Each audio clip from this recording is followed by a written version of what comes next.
Hi, I'm Jim Ward of the Middle Country Public Library, and I'd like to welcome you to Episode 9 in our History Bites series. Today, we will be discussing the Declaration of Independence and what led the American colonists to break away from British rule. Throughout the 1760s and early 1770s, the North American colonists found themselves increasingly at odds with British imperial policies regarding taxation and frontier policy. When repeated protests failed to influence British policies and instead resulted in the closing of the port of Boston and the declaration of martial law in Massachusetts, the colonial government sent delegates to a Continental Congress to coordinate a colonial boycott of British goods. The Continental Congress worked with local groups originally intended to enforce the boycott to coordinate resistance against the British. British officials throughout the colonies increasingly found their authority challenged by informal local governments, although loyalist sentiment remained strong in some areas. When armed conflict between bands of American colonists and British soldiers began in April 1775, the Americans were ostensibly fighting only for their rights as subjects of the British Crown. Despite these changes and boycotts, colonial leaders hoped to reconcile with the British government, and all but the most radical members of Congress were unwilling to declare independence. However, in late 1775, Benjamin Franklin, then a member of the Secret Committee of Correspondence, hinted to French agents and other European sympathizers that the colonies were increasingly leaning towards seeking independence. While perhaps true, Franklin also hoped to convince the French to supply the colonists with aid. Independence would be necessary, however, before French officials would consider the possibility of an alliance. Throughout the winter of 1775 to 1776, the members of the Continental Congress came to view reconciliation with Britain as unlikely, and independence the only course of action available to them. The colonists were aided by the January publication of Thomas Paine's pamphlet, Common Sense, which advocated the colonies' independence and was widely distributed throughout the colonies. In March 1776, North Carolina's Revolutionary Convention became the first to vote in favor of independence. 7 other colonies had followed suit by mid-May. On June 7th, the Virginia delegate Richard Henry Lee introduced a motion calling for the colony's independence before the Continental Congress when it met at the Pennsylvania State House, later known as Independence Hall, in Philadelphia. Other members of Congress were amenable, but thought some colonies not quite ready.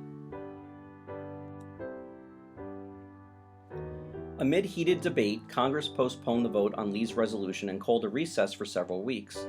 Before departing, however, the delegates also appointed a 5-man committee, including Thomas Jefferson of Virginia, John Adams of Massachusetts, Roger Sherman of Connecticut, Benjamin Franklin of Pennsylvania, and Robert R. Livingston of New York, to draft a formal statement justifying the break with Great Britain. That document would become known as the Declaration of Independence. Jefferson had earned a reputation as an eloquent voice for the patriotic cause after his 1774 publication of A Summary View of the Rights of British America, and he was given the task of producing a draft of what would become the Declaration of Independence. As he wrote in 1823, the other members of the committee, quote, unanimously pressed on myself alone to undertake the draft. I consented, I drew it, but before I reported it to the committee, I communicated it separately to Dr. Franklin and Mr. Adams requesting their corrections. I then wrote a fair copy, reported it to the committee, and from them unaltered to the Congress, end quote. As Jefferson drafted it, the Declaration of Independence was divided into 5 sections, including an introduction, a preamble, a body, which was divided into 2 sections, and a conclusion. In general terms, the introduction effectively stated that seeking independence from Britain had become necessary for the colonies. While the body of the document outlined a list of grievances against the British Crown, the preamble includes its most famous passage, quote, we hold these truths to be self-evident, that all men are created equal, that they are endowed by their Creator with certain inalienable rights, that among these are life, liberty, and the pursuit of happiness, that to secure these rights, governments are instituted among men, deriving their just powers from the consent of the governed." End quote.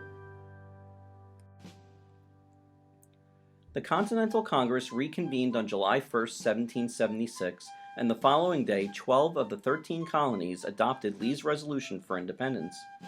The process of consideration and revision of Jefferson's Declaration continued on July 3rd and into the late morning of July 4th, during which Congress deleted and revised some one-fifth of its text.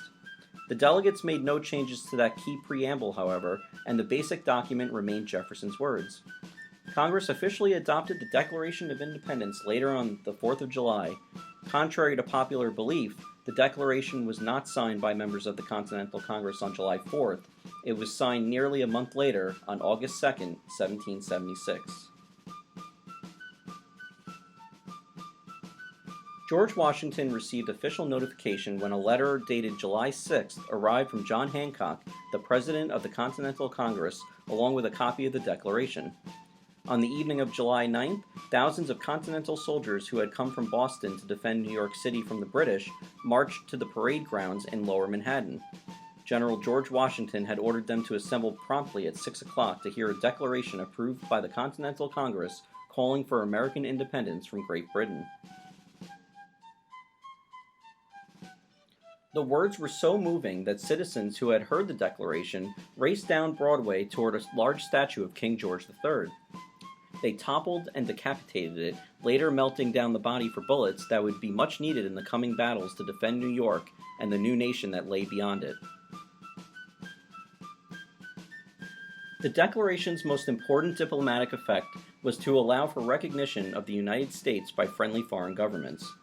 The Sultan of Morocco mentioned American ships in a consular document in 1777, but Congress had to wait until the 1778 Treaty of Alliance with France for a formal recognition of U.S. independence. The Netherlands acknowledged U.S. independence in 1782. Although Spain joined the war against Great Britain in 1779, it did not recognize U.S. independence until the 1783 Treaty of Paris. Under the terms of the treaty, which ended the War of the American Revolution, Great Britain officially acknowledged the United States as a sovereign and independent nation. The Declaration of Independence became a significant landmark in the history of democracy. In addition to its importance in the fate of the fledgling American nation, it also exerted a tremendous influence outside the United States, most memorably in France during the French Revolution. Together with the Constitution and the Bill of Rights, the Declaration of Independence can be counted as one of the three essential founding documents of the United States government. Thank you everyone for joining me for today's episode. If you enjoyed it, please click like, and if you watched on YouTube, hit subscribe. Thanks so much, and I'll see you all next time.